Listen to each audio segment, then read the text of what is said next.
রবের পরিচয় দাও, ধর্মের পরিচয় দাও, রহমাতুল লিল আলামিনের পরিচয় দাও। মদিনার নবী বলেন, যারা দুনিয়াতে রবের গোলামি করে যাবে তারা কবরে গিয়া জবাব দিবে, রব্বি আল্লাহ, আমার রব একমাত্র কে?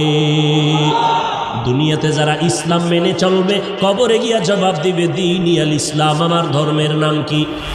দুনিয়ায় যারা নবীর সুন্নতের আমল করে যাবে, আঙ্গুলের নখগুলো কেমনে কাটবে সেখানেও সুন্নত, মাথার চুলগুলো কেমনে রাখবে সেখানেও সুন্নত, বান্দা জুতা কেমনে পরবে সেখানেও সুন্নত। সুন্নতের আমল করিয়া যারা কবরের বিছানায় শুয়ে যাবে, একটা রাস্তা বানাইয়া মদিনাওয়ালা নবীকে দেখাইয়া বলবে, চিনো লোকটাকে, চিনো নিরে কবরওয়ালা বলো।